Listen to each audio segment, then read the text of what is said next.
A very good morning to all of you and welcome to our YouTube channel WSBCC Classes। तो friends यहाँ पर जो है topic wise जो है लेक्चर 4 लेकर के आ गए हैं चैप्टर 4 का, है ना। तो यहाँ पर बहुत ही अच्छे से इस चैप्टर को समझिएगा, क्योंकि यहाँ पर ETS के बारे में बेसिकली जानकारी मैं देने वाला हूँ, है ना। तो आप लोग शुरू से अंत तक बने रहिएगा। चैनल पर नए हैं तो चैनल पर आएँ, और चैनल पर आने के बाद यहाँ से लेटेस्ट अपडेट देख सकते हैं। तीसरा चैप्टर का यहाँ पर मैंने डाल दिया, देख सकते हैं। और उसके बाद दूसरा चैप्टर, पहला चैप्टर, ये सारे हो चुके हैं। अभी SSK का study material live test series में प्रोवाइड करा रहा हूँ, तो आप आकर के यहाँ से देख सकते हैं चैनल पर। और यहाँ से आइए, जो लोग एक भी वीडियो नहीं देखे हैं प्ले लिस्ट पर आ जाइएगा, तो प्ले लिस्ट यहाँ पर आपको मिल जाएगा। 48 वीडियो आपको डाला गया है, मिल सकता है ना, देख लीजिएगा। मिल सकता है क्या है ही वीडियो यहाँ पर, है ना, आकर के देख लीजिएगा। वीडियो का डिस्क्रिप्शन में आपको प्ले लिस्ट मिल जाएगा और आई बटन पर भी प्ले लिस्ट मिल जाएगा। तो आप जो लोग भी एक भी वीडियो नहीं देखें तो देख सकते हैं। यहाँ से बहुत सारे अपडेट को यहाँ से देख सकते हैं। लाइव आया था, उसमें बहुत सारे क्वेश्चन को मैंने डिस्कस किया था, तो आप इस वीडियो को देख सकते हैं जाकर के। यहाँ पर बहुत सारे लेटेस्ट अपडेट प्रोवाइड मैंने करा रखे हैं, तो आप लोग आकर के देख सकते हैं। तो डायरेक्टली हम लोग बात करते हैं, स्टार्ट कर लेते हैं। यहाँ से स्टार्ट करने से पहले वीडियो को लाइक कर दीजिए, क्योंकि आपको हमारे वीडियो से काफी फायदा मिलता है और आपके एक लाइक कर देने से हमें कुछ ज्यादा मिलता है। तो फटाक से लाइक कर दीजिए, वीडियो को शेयर कर दीजिए। तो यहाँ पर जो है सबसे पहली बात, वेबसाइट पर आते हैं। वेबसाइट पर आने के बाद अभी जो मैं लेकर के आया हूँ यहाँ पर आप लोग के बीच, है ना, ये लेकर के आया हूँ चैप्टर 4 का, है ना। ये ETS के बारे में लेकर के आया हूँ। नेक्स्ट आप लोग का ये चैप्टर होगा, है ना। इस चैप्टर के बारे में जानकारी देंगे, तो आप हम लोग हमारे साथ जो है बने रहिए। तो चलिए देख लेते हैं यहाँ से डायरेक्टली आकर के। तो यहाँ से देखिए, मैंने इसे नोटबुक में शॉर्ट लिस्ट नहीं किया, मतलब शॉर्ट नोट नहीं बनाया, बिकॉज कि यहाँ पर जितने भी बात हमको इसमें देखने को मिला सभी के सभी इम्पोर्टेंट लगा, इसीलिए डायरेक्ट इसी पर डिस्कस करेंगे। तो यहाँ पर जो है ETS का संचालन एवं ETS मशीन चलाने की विधि हम लोग जानेंगे। ETS का संचालन, यहाँ पर कुछ पॉइंट्स दिए गए हैं। फर्स्ट पॉइंट है आपका, देख सकते हैं यहाँ से। फर्स्ट पॉइंट में बता रहा है ETS इलेक्ट्रॉनिक टोटल स्टेशन का संचालन, बैक साइड की सेटिंग, टोटल स्टेशन से मापी का कार्य, फील्ड बुक का रख रखाव, रेडियल शूटिंग और खेसरों की प्लॉटिंग। उसके बाद जो है यहाँ पर देख सकते हैं सर्वे स्टेशन का विवरण, और यहाँ पर ख में देख सकते हैं आप मशीन चलाने की विधि क्या सब है, इसके बारे में देख लेंगे। तो यहाँ से डायरेक्टली आपका स्टार्ट होता है ETS इलेक्ट्रॉनिक टोटल स्टेशन का संचालन, सेटिंग ऑफ ETS। इसे देखने से पहले मैं आप लोग को ETS के बारे में बताना चाहता हूँ। तो ये ETS का एक फोटो है ना, देख सकते हैं यहाँ पर। इसके बारे में डिटेल देखा जाए तो यहाँ पर सबसे ऊपर देख सकते हैं जो है ये लैच बटन है आपका दिया गया, है ना। उसके बाद ऑन बोर्ड बैटरी यहाँ पर होता है, और उसके बाद इधर आइएगा तो जो है फंक्शनिंग नॉब होता है ये, है ना। और उसके बाद आईपीस लेंस होता है यहाँ पर, जहाँ से आपको देखना है। उसके बाद टेलीस्कोप टेंजेंट स्क्रू होता है, और टेलीस्कोप क्लैंप स्क्रू होता है इसमें, है ना, लगा हुआ। नीचे आइएगा तो यहाँ पर आपको मिल जाएगा प्लेट वायल मिल जाएगा, वायल, है ना। उसके बाद नीचे आइएगा तो पावर सप्लाई स्विच मिल जाएगा, और उसके बाद जो है प्लेट वायल मिल जाएगा, डिस्प्ले पैनल मिल जाएगा, कीबोर्ड यहाँ पर आपको रहेगा, जहाँ पर सारे चीज़ आपको यहाँ पर मेंशन करने हैं, टाइप करने हैं, और यहाँ पर डिस्प्ले पर वो इंडिकेट करेगा। तो नीचे आते हैं, देखते हैं। नीचे आने के बाद यहाँ से देख सकते हैं क्लैंप स्क्रू रहेगा, टेंजेंट स्क्रू तो यहाँ पर लगा ही रहेगा, जिससे आप मिलाइएगा वहाँ पर, है ना। ट्री बैच लुकिंग लेवर रहेगा यहाँ पर मिला हुआ। उसके बाद लेबलिंग स्क्रू जो काफ़ी इंपॉर्टेंट होता है, उसको रोटेट करने के बाद मिलाना पड़ता है। और उसके बाद डेट आउटर कनेक्टर यहाँ पर रहता है ना। एक्सटर्नल बैटरी कनेक्टर रहता है, सर्कुलर वायवल रहता है, और उसके बाद जो है बॉटम जो है प्लेट रहता है। और ये जो एडजस्टमेंट रहता है, इस तरफ जो देख रहे हैं ये एडजस्टमेंट रहता है। इसके बारे में देखा जाए तो ये इंटरनल जो होता है ऑब्जेक्टिव लेंस लगा हुआ होता है, और इस तरफ देखा जाए तो टॉप हैंडल रहता है ऊपर में, है ना।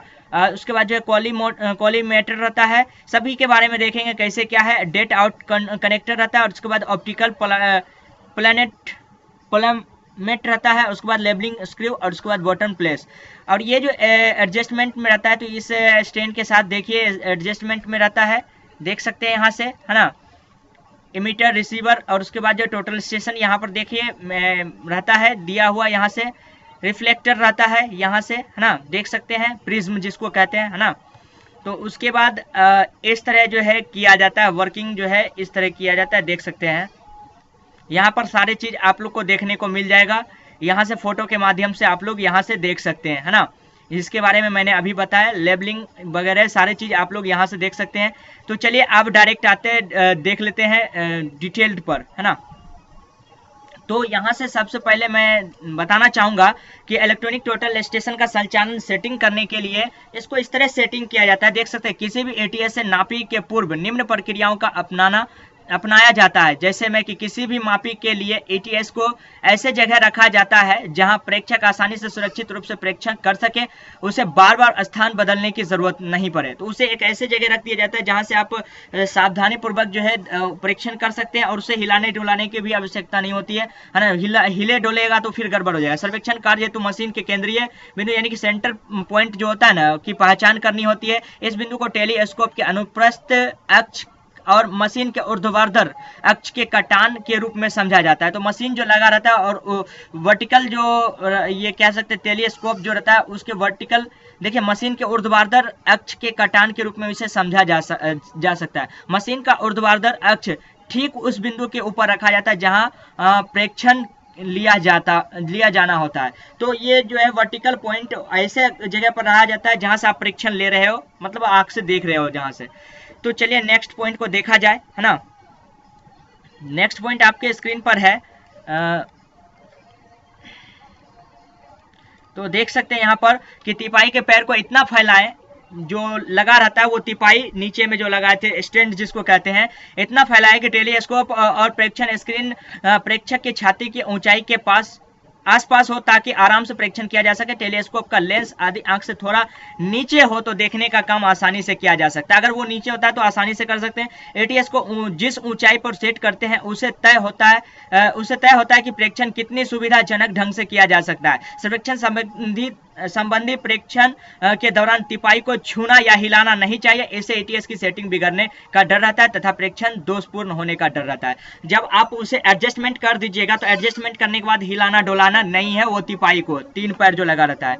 नेक्स्ट पॉइंट को अगर देखा जाए, यहाँ पर एटीएस को किसी संदर्भ बिंदु यानी कि टीसीपी टोटल कंट्रोल पॉइंट या बैक साइड पीछे की तरफ के ठीक ऊपर स्थापित करने के लिए पहले मोटे तौर पर तिपाई के केंद्र को बिंदु के रूप में, मतलब केंद्र को अच्छे से जो है वो तिपाई को एडजस्टमेंट किया जाता है। और नीचे देखा जाए यहाँ पर स्थापित करते हुए फिर टेलीस्कोप से देखते हुए स्क्रू और क्लैंप से समायोजित करते हुए केंद्र में लाते हैं। उसे स्क्रू और क्लैंप के जरिए जो है एटीएस को जो है सेंटर में लाया जाता है, जो या तो क्रॉस हेयर मार्क पर पड़ता है या फिर साहुल गिराकर सेंटर बीच में जो होता है तिपाई के बीच में उसको इस तरह मिलाया जा सकता है ना। जो या तो क्रॉस हेयर यहाँ से गिराकर तिपाई के सेंटर होल्ड से पत्थर गिराकर बिंदु की केंद्रीयता सुनिश्चित की जाती है। मतलब इतना बात समझ में आ गया कि एटीएस के द्वारा आपको सबसे पहले सेंटर का निर्धारण करना होगा, देन आफ्टर उसे अच्छे से एडजस्टमेंट कर देना होगा। फिर आते हैं लेबलिंग के बारे में, यहाँ पर देखते हैं लेबलिंग के बारे में। पहली बार मोटे तौर पर एटीएस की सेटिंग और लेबलिंग हो जाने के बाद जब लेबलिंग के द्वारा उसे कस दिया जाता है, जैसा कि आप लोग यहाँ पर देख रहे होंगे, जैसा कि यहाँ पर मैंने बताया ये लेबलिंग स्क्रू, इसे जो है अच्छे से एडजस्ट कर दिया जाता है। तो फिर यहाँ पर तिपाई के सभी पैरों को प्रेक्षक द्वारा पूरा वजन लगाकर स्थिर कर लेना चाहिए, ताकि प्रेक्षण के दौरान एटीएस की सेटिंग या तिपाई की सेटिंग में बदलाव नहीं आए तथा प्रेक्षण दोष रहित ढंग से किया जा सके। मतलब इस तरह कर लिया जाता है, लेबलिंग को कस करके और पूरे एडजस्टमेंट में तिपाई को रख लिया जाता है ताकि कोई तरह की परेशानी ना हो। अब उसके बाद ट्राई बेच को अब तिपाई के ऊपर स्थापित किया जाता है। जो तिपाई होता है उसके ऊपर ट्राई बेच लगाया जाता है। फिर से इसकी सेटिंग और स्प्लिट, है ना, लेवल से इसकी लेबलिंग की जाती है। स्प्लिट लेवल से के बुलबुला, है ना, बबल की तिपाई के पैर को बिना मोड़े आगे पीछे समायोजित करते हुए केंद्र में लाया जाता है। तो यहाँ पर ये जो प्रोसेस किया जाता है बस सेंटर में लाने के लिए ही किया जाता है। एक बार जब स्प्लिट लेवल का बबल अंदर आने वाले वृत्त के अंदर आ जाए तो स्क्रू के समायोजित करते हुए बबल को केंद्र में लाया जाता है। तो फिर उस बुलबुला जो होता है उसको केंद्र में लाया जाता है, उसके सेंटर में लाया जाता है। इसके बाद टोटल स्टेशन को ट्राई बेच के ऊपर, मतलब टोटल स्टेशन को जो है ट्राई बेच रखा गया है ना, उसके ऊपर जो है टोटल स्टेशन को जो है ट्राई बेच के ऊपर रखा जाता है तथा उसे ट्राई बेच के से कस दिया जाता है। अब यहाँ पर टोटल स्टेशन लगाने के बाद फिर से लेबलिंग की जाती है। जब टोटल स्टेशन लगा देते हैं तो फिर से वहां पर उसे मिलाया जाता है ना। जब इसे अध्यारोपित कर दिया जाता है ना, इसके ऊपर अध्यारोपित, ये देखिए ट्राई बेच हो गया, इसके ऊपर ये ट्राई बेच हुआ है ना, इसके ऊपर जब ये रख दिया जाता है फिर से इसे लेबलिंग को जो है अच्छे से एडजस्टमेंट में लाया जाता है। फिर टोटल स्टेशन को पावर सप्लाई से जोड़ दिया जाता है, जहां से होती है पावर सप्लाई। इसके बाद लेबलिंग के लिए एक इलेक्ट्रॉनिक्स विंडो उपस्थित होता है। इलेक्ट्रॉनिक लेवल पैनल को घुमाकर पहले पोजीशन के समांतर सुनिश्चित कर लिया जाता है। तो यहाँ से पोजीशन निर्धारित किया जाता है। फुट स्क्रू विपरीत दिशा में घुमाकर समायोजित करते हुए फिर से बबल को केंद्र में लाया जाता है। अब उसके बाद एली लेड है ना, एडी लेड को अब लगभग 90 डिग्री के एंगल पर घुमाया जाता है। तो यहाँ पर एडी लेड जो लगा रहता है इस मशीन में, तो इसे 90 डिग्री के एंगल में इसे क्या किया जाता है, जो है रोटेट किया जाता है, घुमाया जाता है। पुनः तीसरे फुट स्क्रू से बबल को इलेक्ट्रॉनिक्स विंडो के केंद्र में लाया जाता है। पुनः सी से ई तक की प्रक्रिया है ना स्थितियों को पोजीशन के लिए दोहराई जाती है। अब लेजर प्लमिट है ना, लेजर प्लमिट जिसके बारे में मैंने बताया, पर लेजर पॉइंट को देखना होता है। यहाँ से जो है लेजर प्लमिट पर जो है लेजर पॉइंट को देखना होता है, जैसा कि यहाँ पर मैंने बताया। यहाँ इस तरफ हो गया,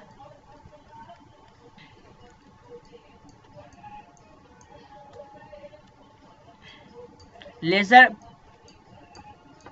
इस तरफ था,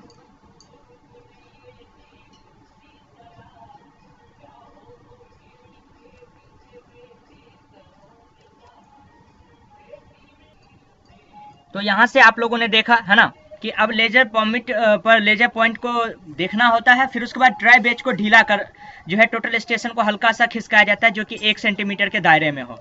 फिर आगे अगर देखा जाए तो यहाँ से घिसकाकर 1 सेंटीमीटर के दायरे में हो। स्टेशन पॉइंट पर लगे लेजर पॉइंट पर फोकस करना होता है। फिर सी से जी तक की प्रक्रिया दोहराई जाती है ना। यदि ऐसा नहीं हो पाता है तो पूरी तिपाई को सावधानी पूर्वक अनुमानित फर्स्ट ऑफसेट के बराबर खिसकाया जाता है और फिर से सेटिंग एवं लेबलिंग की जाती है।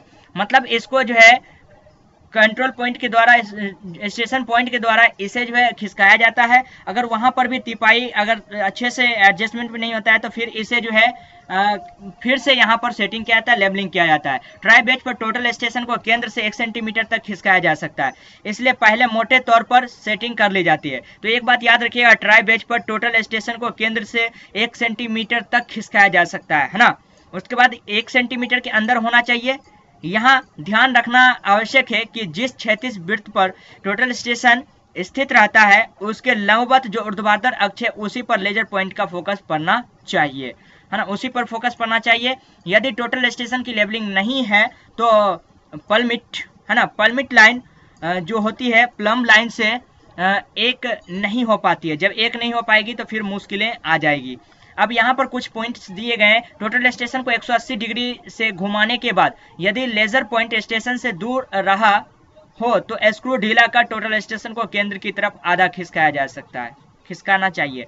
180 डिग्री के मतलब एंगल पर घुमाने के बाद अगर जो है टोटल पॉइंट जो है पॉइंट स्टेशन दूर हो रहा हो तो स्क्रू ढीला करेंगे, फिर टोटल स्टेशन को केंद्र की तरफ आधा जो है उस खिसकाएंगे। स्क्रू कसने का कार्य बहुत ज्यादा दबाव के साथ नहीं किया जाता है। अगर ज्यादा दबाव के साथ करते हैं तब तक स्क्रू ढीला नहीं किया जाता है जब तक कि सारा मापी का कार्य खत्म नहीं हो जाता है। अब स्क्रू जब आप उसको कस दीजिएगा तो उसको जो है बीच में ढीला वगैरह नहीं करना है, नहीं तो गड़बड़ी हो सकती है। इसके बाद मशीन का ऊंचाई का चिन्ह ले लिया जाता है। मशीन कितने ऊंचाई का तक का है उसका चिन्ह ले लिया जाता है, फिर और माप ले ली जाती है और जमीन और चिन्ह के बीच का ऊर्ध्वाधर अंतर ही मशीन की ऊंचाई होगी।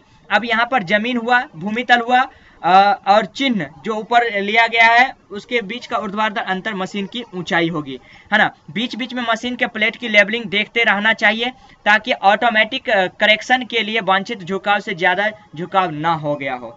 बीच बीच में आपको उसे देखना है। अब बैक साइड की सेटिंग अगर देखा जाए, ये तो फ्रंट की सेटिंग हुई, बैक साइड की सेटिंग देखा जाए तो ट्राइपॉड का उपयोग होता है ना, जिसमें देखिए बैक साइड प्रस्तुत एक संदर्भ बिंदु है जिसके सापेक्ष क्षैतिज कोणों का मापन किया जाता है। तो बैक साइड से क्षैतिज कोणों का मापन किया जाता है। ये कार्य सर्वेक्षण प्रारंभ करने के समय ही किया जाता है। बैक साइड के रूप में किसी भी बिंदु का चयन किया जा सकता है। एक अच्छा तरीका यह भी होता है कि प्रिज्म कैरियर को या ट्राइबैक को ट्राइपॉड के साथ बैक साइड के रूप में उपयोग में लाया जाए। ट्राइबैक के लेबलिंग की भी वही विधि होती है, जो पीछे का जो बैक साइड है ट्राइबैक का वही सेटिंग होती है जो टोटल स्टेशन के लेबलिंग की प्रिज्म की सेटिंग भी वैसे ही होती है जैसे टोटल स्टेशन की। जिस तरह टोटल स्टेशन का सामने से हम लोग जिस तरफ से हम लोग देखते हैं सेटिंग करते हैं, हूबहू बैक साइड का भी सेटिंग होता है। चूंकि ट्राइब्रेक के प्रिज्म में लेजर पॉइंट नहीं रहता है, इसलिए इस कार्य के लिए ट्राइब्रेक के ऑप्टिकल प्लमिट का उपयोग करना होता है। तो यहाँ पर इसके लिए जो है किसका प्रयोग करना होता है बैक साइड के लिए, तो यहाँ से देख सकते हैं यहाँ पर ऑप्टिकल पल्मिट का जो है उपयोग किया जाता है, यूज किया जाता है ना। उसके बाद प्रिज्म को ठीक संदर्भ में बिंदु के ऊपर रखा जाना चाहिए ताकि उसे टोटल स्टेशन से देखा जाना संभव हो। अब बाइपोड का उपयोग कैसे किया जाता है देखिए, तो बैक साइड की रीडिंग लेने वक्त कभी भी प्रिज्म को हाथ से ना पकड़ना चाहिए। बाइपोड का उपयोग प्रिज्म पोल को स्थापित्व प्रदान करने के लिए किया जाता है। प्रिज्म पोल को टारगेट स्टेशन पर स्थित करने के लिए बाइपोड में लगाकर स्क्रू कस दिया जाता है। लेग रिलीज बटन को दोनों हाथों से दबाकर लेग को रिलीज किया जाता है ताकि वे जमीन तक पहुंच सके। बाइपोड के टिप को पूरा वजन लगाकर जमीन में गाड़ना चाहिए ताकि प्रिज्म पोल अच्छी तरह स्थित हो सके। इसके बाद स्पिरिट लेवल से लेबलिंग का कार्य किया जाता है। तो यहाँ पर बाइपोड के बारे में आप लोगों ने समझा, क्या समझा? तो बैक साइड में रीडिंग लेते वक्त जो है यहाँ पर बताया जाता है प्रिज्म को सबसे पहले तो नहीं छूना चाहिए, तो वहाँ पर छूने से दिक्कतें हो सकती है। तो यहाँ पर प्रिज्म पोल को टारगेट स्टेशन पर स्थित करने के लिए बाइपोड लगाया जाता है और उसे स्क्रू से कस दिया जाता है। और इसके बाद जो है यहाँ पर स्पिरिट लेवल को जो है इसी के बाद जो है अच्छे से कार्य के लिए जो है लेबलिंग लेवल को मिला लिया जाता है।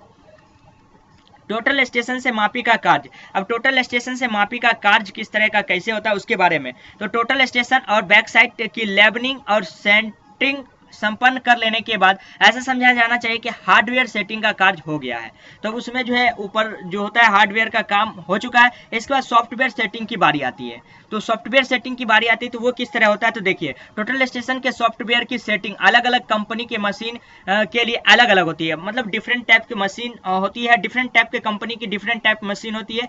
भले ही अंतर्भूत सिद्धांत समान हो, उसके जो है जो सिद्धांत है वो समान हो, फिर भी कुछ समान एवं महत्वपूर्ण सेटिंग सभी मशीनों में पाया जाता है। प्रेक्षक के लिए जैसे यहाँ पर आप लोगों ने देखा इसमें कुछ और सेटिंग वगैरह जो है यहाँ पर कुछ इंडिकेट नहीं किया गया है जितना मैंने अभी रीड करके बताया है। तो यहाँ पर डिफरेंट हो सकता है, इसमें कोई संदेह की बात नहीं है ना। तो यहाँ पर प्रेक्षक के लिए सुविधाजनक होगा कि वो यूजर मैनुअल का अनुसरण करे। अब यूजर मैनुअल क्या होता है तो इसे भी जानते हैं। अधिकतर टोटल स्टेशन में सेटिंग मेमोरी में पड़ा रहता है। ये जो है सेटिंग मेमोरी में पड़ा रहता है, पर गलत सेटिंग करने से अच्छा है कि यूजर मैनुअल पढ़कर एवं सेट अप मेन्यू देखकर ही प्रेक्षण का कार्य शुरू किया जाए। तो आपको ये डिस्प्ले के माध्यम से यूजर मैनुअल मिल जाएगा। तो देखिए यहाँ पर अब नीचे में बताया जा रहा होगा। अभी देखिए मैनुअल यूजर मैनुअल पढ़कर एवं सेटअप मेन्यू देखकर ही प्रेक्षण कार्य। तो सेटअप मेन्यू पर देखना है तो यहाँ सेटअप मेन्यू देखेंगे तो क्या होगा, देखिए सिस्टम डाटा आउटपुट किस फॉर्मेट में चाहिए और इनपुट किस फॉर्मेट में होगा, ये सिस्टम के जरिए आप कर सकते हैं। कोण का मापन, टिल्ट सुधार या टिल्ट का समायोजन 2 एक्सिस एक्स वाई के हो सकता है यहाँ पर, है ना। क्षैतिज कोण का इंक्रीजमेंट 90 डिग्री पर होना चाहिए। उसके बाद यूनिट सेटिंग जो है कोण जो होना चाहिए मतलब कोण डिग्री मिनट्स और उसके बाद सेकेंड और दूरी मीटर में होनी चाहिए। ये सेटिंग करना होगा यूजर मैनुअल के जरिए आपको जो है मेन मेन्यू पर, अप मेन्यू पर, है ना।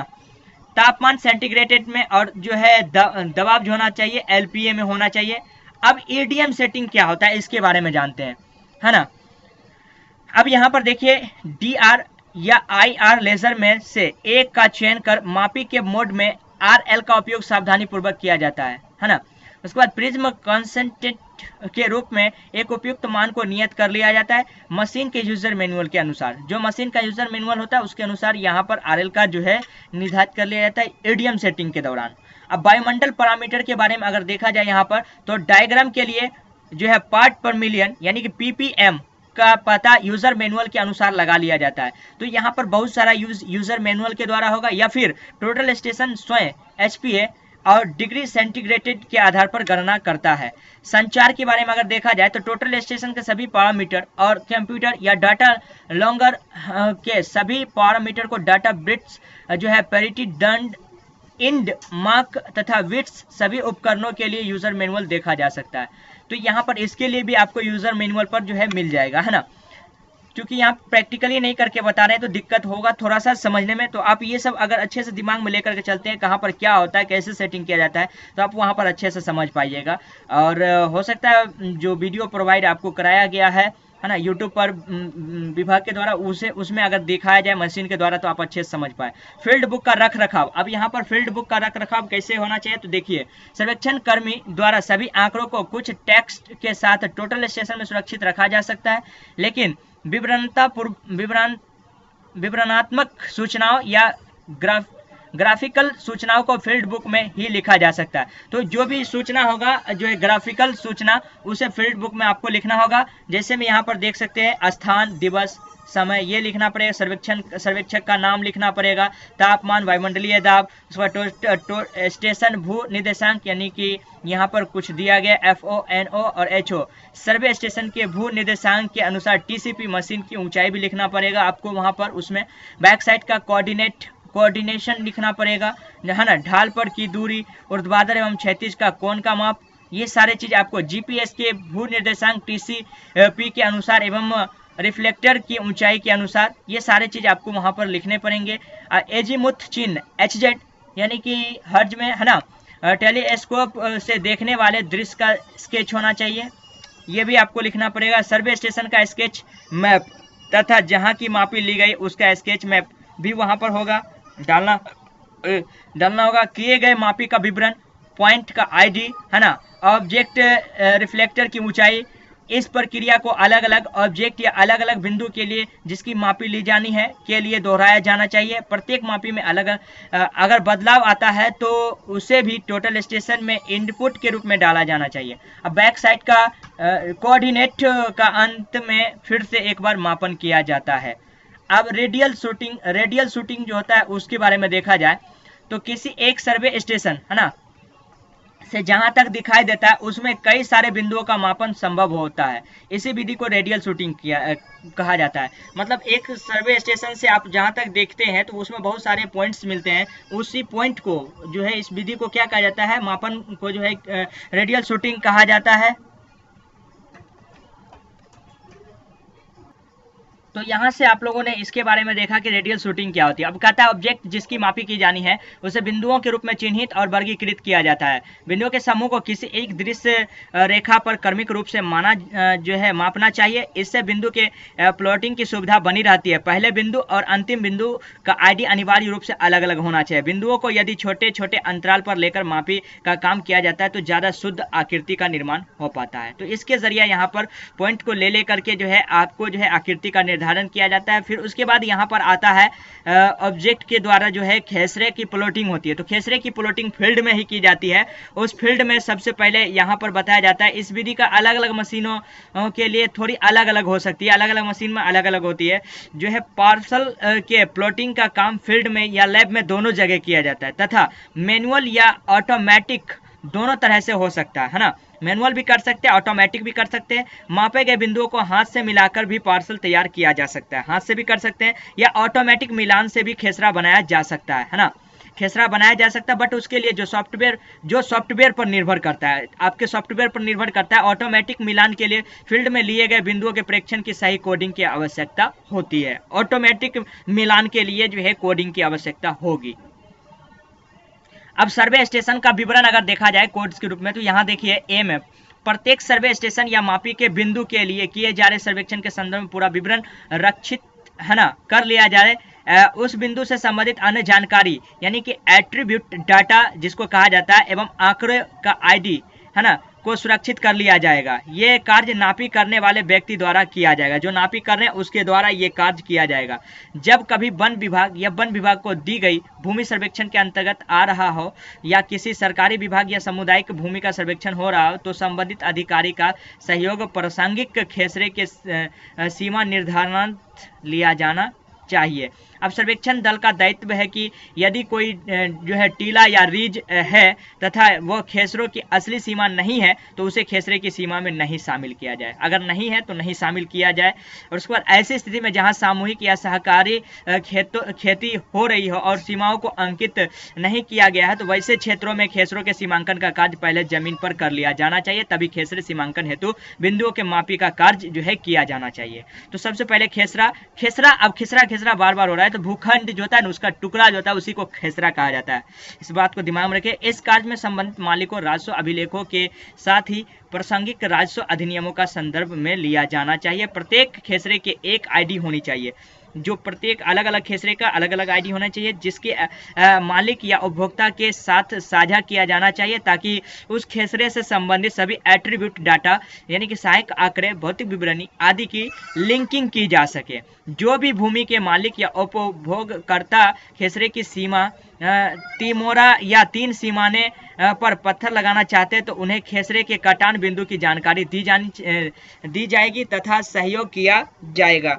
उसके बाद यहाँ पर सर्वेक्षण दल के द्वारा मापी के अलावा अन्य जो है जानकारियां भी इकट्ठी की जाए, जैसे में है ना खेसरे की भूमि का क्या उपयोग हो रहा है, जो खेसरा है की भूमि है उसका क्या उपयोग हो रहा है, सिंचाई की क्या स्थिति है, खेसरे में क्या क्या चीज उपलब्ध है ना, एट्रीब्यूट डाटा के रूप में यानी कि भौतिक विवरणी के रूप में। उसके बाद यहाँ से आता है इंपोर्टेंट पॉइंट, एटीएस मशीन को चलाने की विधि।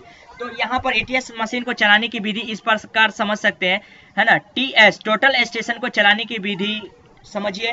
तो सबसे पहले बात कह रहा है कि ट्रीपोर्ट को जमीन की सतह पर लगाना है, तो जमीन की सतह पर ट्रीपोर्ट लगाना है, ट्रीपोर्ट के ऊपर ट्री बैच को लगाना है, उसके बाद ट्री बैच को लगाना है ना। उसके बाद TS machine total station machine को ट्रीपोर्ट पर रख कर और उसमें नीचे लगे नट बोल्ट से टीएस मशीन यानी टोटल स्टेशन मशीन को कस दिया जाता है ना, कस दिया जाना चाहिए। टोटल स्टेशन मशीन है ना टीएस के पावर बटन यानी कि रेड कलर में ये होता है को 2 सेकेंड तक दबाकर छोड़ दिया जाता है तो टीएस स्टार्ट हो जाता है। तो जो पावर बटन को दबा करके 2 सेकेंड के बाद छोड़ दे दिएगा तो स्टार्ट हो जाएगा, रेड कलर का बटन होता है ना। आप यहाँ से इस फिगर के माध्यम से आप आसानी से समझ सकते हैं। तो यहाँ पर पावर बटन को जो है आपको दबाकर रखा जाता है 2 मिनट के लिए, है ना। उसके बाद यहाँ पर देख सकते हैं नेक्स्ट पॉइंट को आप लोग देखिएगा, स्टार्ट हो जाता है तो टीएस के स्क्रीन पर सेंटरिंग और लेवलिंग करने का सर्किल दिखाई देने लगता है। अब ट्रीपोर्ट के एक लेग को फिक्स छोड़ देते हैं, 2 लेग को अपने हाथों से अंगूठे लगाकर टीएस में बबल को सेंटर करते हैं। मतलब इसके जरिए जो है आपको जो है ये लेग जो है 2 लेग को अपने हाथों से है ना अंगूठे लगाकर टीएस के बबल को जो है सेंटर में लाया जाता है। और उसके बाद सबसे बड़ी बात है सेंटर में उसको लाना। इस दौरान टीएस का बबल सर्कल के सेंटर में आ जाता है, सर्कल में उजला बबल सेंटर में जाने के साथ सर्कल काला हो जाता है। तब नेक्स्ट के लिए F बटन दबाते हैं। तो नेक्स्ट आगे बढ़ने के लिए F1 जो है फंक्शनल की जो होती है उसको दबाते हैं, जो आपको कीबोर्ड पर मिल जाएगा। टीएस के स्क्रीन में 3 ऑप्शन आते हैं। टीएस के स्क्रीन जो होती है डिस्प्ले जो दिखाती है यहाँ पर आप देख सकते हैं 3 ऑप्शन आते हैं, है ना। इस तरह समझ सकते हैं, ये आपका स्क्रीन हो गया। इसमें 3 तरह के ऑप्शन देखने को मिलते हैं, जिसमें continue with last use job, new job, choice working job, ये तीनों आपको ऑप्शन इसमें देखने को मिलेगा, है ना। फोटो थोड़ा सा छोटा है जिसके कारण ये समझ में नहीं आ रहा है। उसके बाद जो है इसमें से न्यू जॉब चॉइस करते हैं, नेक्स्ट के लिए F1 बटन दबाते हैं और मतलब न्यू जॉब को जो है सबसे पहले चॉइस कर रहे हैं क्योंकि सर्वेक्षण काम आप चालू कर रहे हैं। टीएस नेक्स्ट बटन पर क्लिक कर देते हैं। टीएस के स्क्रीन पर नेम में कोई कोड नेम नहीं लिखा जाता है, कोड नेम लिखा जाता है, फिर स्टोर करने के लिए F1 बटन को दबाया जाता है, नेम लिखकर एंटर बटन दबाया जाता है, स्टोर करने के लिए F1 बटन दबाया जाता है। मतलब स्टार्ट F1 बटन से होगा और यहाँ पर एंटर करने के लिए भी जो F1 का बटन का जो है दबाया जाता है नेम को एंटर करने के लिए। 9 पॉइंट, टीएस के मेन स्क्रीन आने पर स्क्रीन पर 4 ऑप्शन आते हैं। जब मेन स्क्रीन उसका खोलता है तो 4 ऑप्शन आपको दिखाई देते हैं, जो कि चारों ऑप्शन को आप लोग इस तरह समझ सकते हैं, दिया गया है, लिखा हुआ है ना। यहाँ पर ये 4 ऑप्शन आपको दिख रहा होगा, है ना। Go to work, jobs and data, instrument, है ना। उसके बाद यूजर। वीडियो थोड़ा सा लंबा हो रहा है, उसके लिए मैं माफी चाहूंगा, और आप लोग इसे देखिएगा तो पूरा समझ में आ जाएगा, है ना। इसमें गो टू वर्क पर क्लिक करते हैं, है ना। जब गो टू वर्क पर क्लिक करते हैं फर्स्ट ऑप्शन को, क्लिक करने के बाद बटन दबाया जाता है ना। अब उसके बाद 10 नंबर में देखा जाए तो टीएस के स्क्रीन में सेटअप ऑप्शन आता है। इसके बाद सेटअप ऑप्शन आता है, उसे सेलेक्ट करने के लिए F1 बटन दबाया जाता है। उसे सेलेक्ट करने के लिए आपको फंक्शनल की F1 को इंटर करना होता है। टीएस के स्क्रीन में सेट ओरिएंटेशन ऑप्शन आता है, F1 बटन करने के लिए दबाया जाता है। ओके करने के लिए F1 बटन दबाया जाता है ना। टीएस के स्क्रीन में जॉब बनाया जाता है, साथ ही पॉइंट आईडी बनाया जाता है। टीएस के डाउन एरो की बटन को दबाकर जॉब में आते हैं, उसके बाद जो है ओके बटन दबाते हैं। मतलब जॉब बटन में आइएगा, है ना, तो उसके बाद जो है डाउन एरो बटन की को जो है दबाइएगा, डाउन एरो की।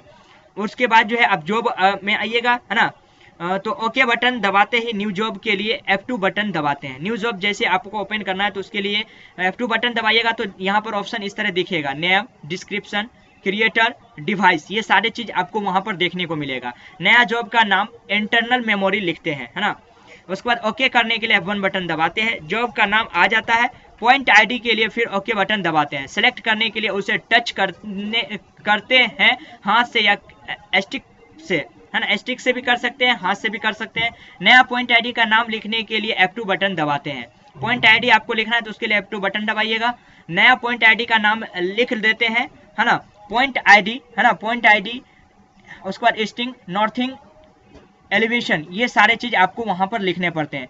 इसी में स्टिंग, नॉर्थ और एलिवेशन का मान रखते हैं। फिर स्टोर करने के लिए F1 बटन दबाते हैं, फिर ओके करने के लिए F1 बटन को दबाते हैं। इंस्ट्रूमेंट हाइट के सामने टीएस का हाइट लिखते हैं। इंस्ट्रूमेंट का जो हाइट होगा उसके सामने टीएस का हाइट लिखा जाता है। टीएस का हाइट नापने के लिए प्रिज्म का इस्तेमाल करते हैं, है ना। इसके लिए किसका इस्तेमाल किया जाता है? प्रिज्म का इस्तेमाल करते हैं। टीएस के ऊपर, है ना, टीएस के ऊपर देखने पर लेफ्ट राइट दोनों तरफ एक छिद्र दिखता है। जमीन के सतह से छिद्र तक ही इंस्ट्रूमेंट हाइट होती है। तो यहाँ से इसके बीच जो होती है इंस्ट्रूमेंट की हाइट होती है। अतः प्रिज्म को जमीन से टीएस के उस छिद्र तक रखते हैं, है ना। प्रिज्म में लगे स्टैंड में पाठ्यांक मीटर या इंच में लिखा रहता है। टीएस में 1.40 से लेकर 1.42 ETC में किसी एक मान वैल्यू को 1.5 में इंस्ट्रूमेंट हाइट के सामने लिख देते हैं, है ना। उसमें जो ऑप्शन दिखता है उसमें लिख दिया जाता है इंस्ट्रूमेंट हाइट के सामने। तब ओके करने के लिए F1 बटन को दबाते हैं। टीएस के स्क्रीन पर ऑप्शन आता है। इस तरह के आपको ऑप्शन देखने को मिलेगा, है ना। Back side ID, target height और direction, horizontal distance, height distance, ये सारी चीज देखने को मिलेगा। फिर एंटर करने के लिए बटन दबाते हैं, है ना। 13 नंबर पॉइंट, टीएस के इस स्क्रीन में, है ना, बैक साइड आईडी का नाम देते हैं। इसके बाद टारगेट हाइट का मान भरते हैं। इसको करने से पहले, है ना, प्रिज्म को जमीन पर कहीं भी सीधा गाड़ कर जो है स्टैंड कर देते हैं, खड़ा करते हैं। टीएस के सबसे ऊपर लाइन ऑफ साइट, है ना, जो जहां से देखते हैं बना होता है, जिससे प्रिज्म को देखते हैं। फिर टीएस के दूरबीन टेलीस्कोप से प्रिज्म को देखते हैं।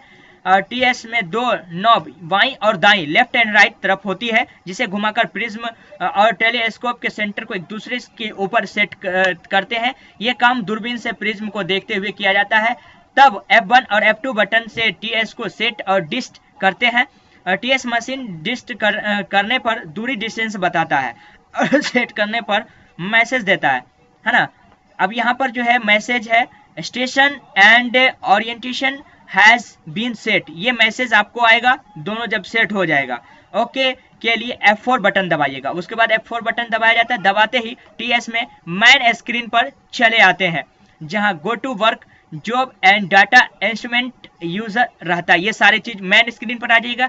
इससे गो टू वर्क पर क्लिक करते हैं, इसके लिए F1 बटन दबाते हैं। अब आपको गो टू वर्क पर जाना है तो F1 बटन को दबाइएगा। तो उसके बाद टीएस के इस स्क्रीन में सर्वे ऑप्शन में जाते हैं, है ना। तब आपको सर्वे ऑप्शन में जाना होता है गो टू वर्क में, और उसे सेलेक्ट करने लाल वाला यानी रेड कलर ओके बटन दबाते हैं। तो ओके बटन रेड कलर वाला दबाइएगा सर्वे ऑप्शन पर जाने के बाद। टीएस के इस स्क्रीन में फिर पॉइंट आईडी का नाम और टारगेट हाइट रखते हैं। इसके बाद F1 F2 F3 बटन को दबाने से मेजर डिस्टेंस और स्टोर किया जाता है ना। डिस्ट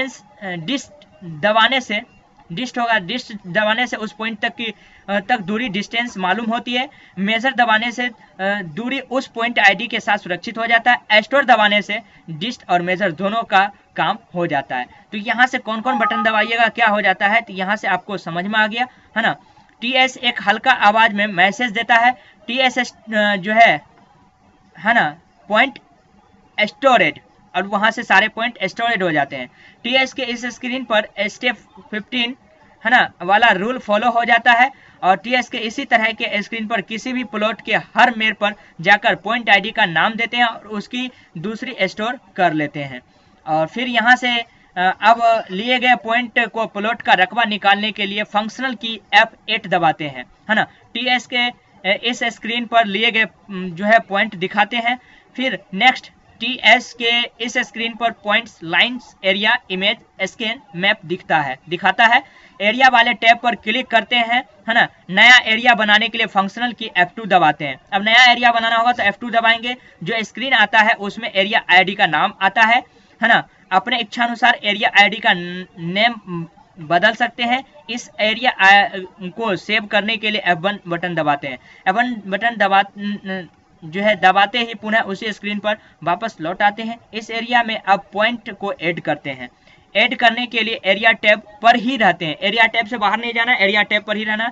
इस स्क्रीन पर एडिट ऑप्शन होता है जो F3 बटन दबाने से आगे बढ़ता है।